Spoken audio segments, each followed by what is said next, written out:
May tao doon guys, nangunguha ng kumain. Hindi na rin siya nagagawa ng kubo dyan sa lugar na yan.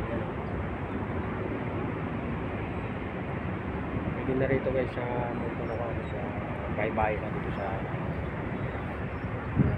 lugar na to. Kasi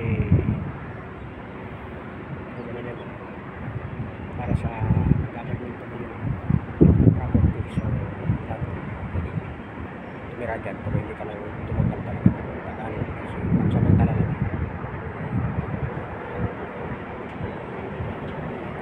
Yan ang buhay natin dito sa Manila. Wala tayong sariling bahay, so kung saan yung medyo may bakanting mapagpatayuan natin ng kubo, pwede tayo doon kasi public land naman yun. Ito naman siya dito sa dagat dito,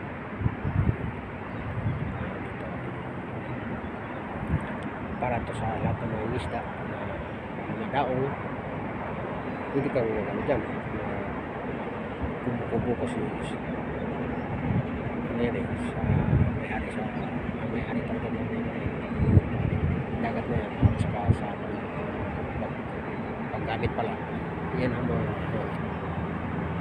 isda ko saan sa lugar.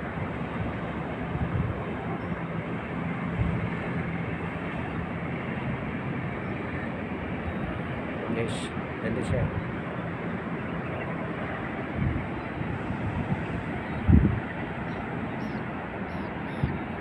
Nakuha siya ng pamain. Gamitin niya yan sa pangawil. Yan. May kubo rin siya dyan. Dyan sa may ano na sa may tabing ano na, halos tabing kalsada na dyan sa dyan yung nakatirik yung kubo niya.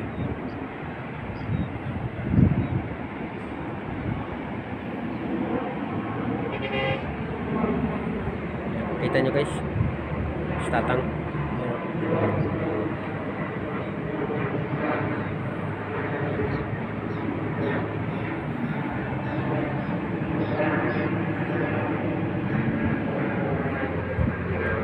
pangkapan niya.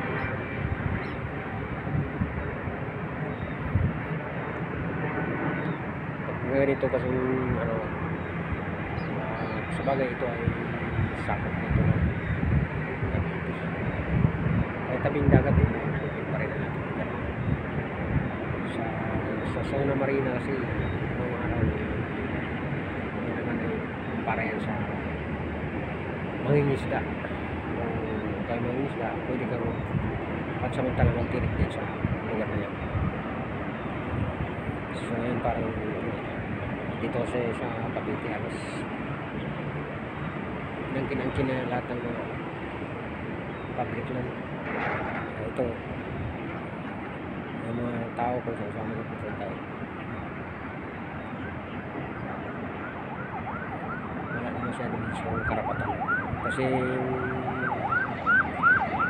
ang mga isla natin is ganun talaga mabubuhay yan sa tabing dagat. Kaso lang nilalagyan yan sa bundok eh. Kung ginawa nila bahay doon, nabigyan nila ng bahay doon na nakahulugan. Kasi yan nangyari, umuwi pa rin dito sa dagat. Yung mga bahay-bahay nila doon, sasangla-sangla nila. So, yan o. Nandun nga, nakita nyo yung ano doon kanina. Yung video ko rin na bangka lang doon na galing yan sa ano, sa Naik Cavite. Umuwi yan dito, binintay yung mga kumukubo nila doon, o mga bahay nila yung pinamimigay ng ating ano, gobyerno. Kasi dito ang hanap buhay nila eh. Hindi sila mabubuhay doon kasi hindi sila sanay sa ano, bundok. Sanay sila sa ano, panghuli ng isda, ganun. Yan ang sanayan nila eh. So mabuti sana kung may pinag-aralan. Yung iba naman may pinag-aralan ano yun, magagamit nila yun. Yung namang wala talaga, Ang kaalaman lang nila yung tungkol lang sa pangingisda. Wala, gutom. Kaya babalik ka talaga dito sa pangingisda.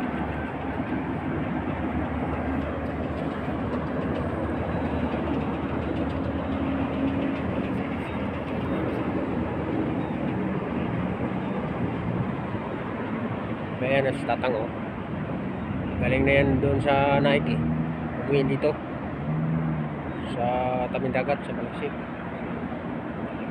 Ito siya nabubuhay. Yun yan, tatanggalin na yan dyan eh. You know, tatanggalin na yan doon. Kaso hindi pa rin tinanggal eh. Sabi 4 months, 1 month. Ngayon, umabot na ng 3 years, hindi pa rin natanggal. Kasi hindi, binibigyan nila doon eh, bumabalik dito. Nandiyan pa rin. So hanggang kung magawa na yung ano na yan, baka mapilitan na naman, sunugin na naman nila yan. Sunugin na naman nila yung ano na, squatter na yan. May bahay ako dati dyan. So nabinta ko na rin. Dami kong bahay na sa mga ganyan, mga depressed area, pero meron naman ako doon sa Nike yung nabili ko sa Pag-ibig.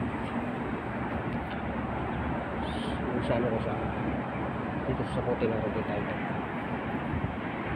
May mabay-bahay tayo dami. Kaya yung kawawa natin mga kababayan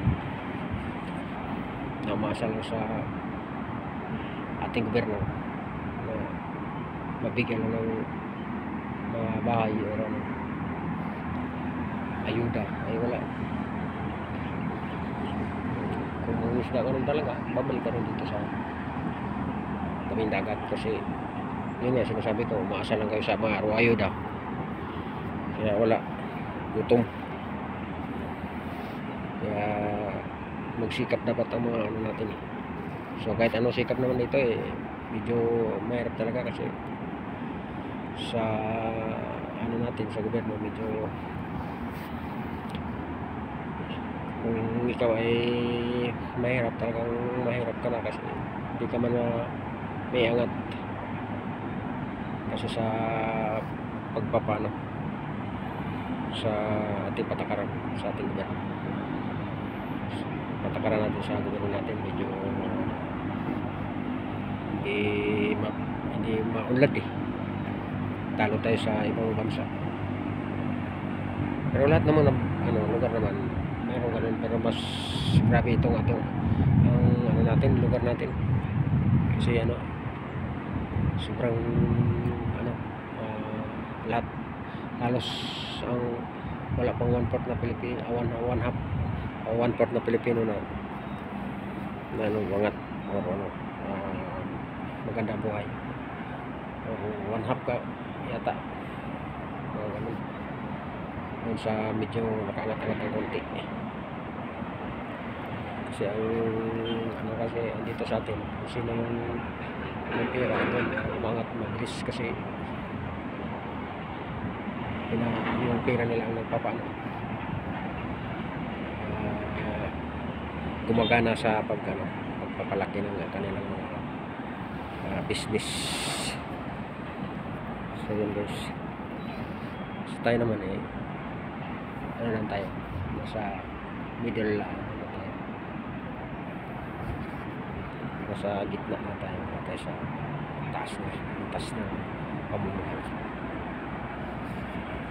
So yun guys, dito na naman guys ang ating video.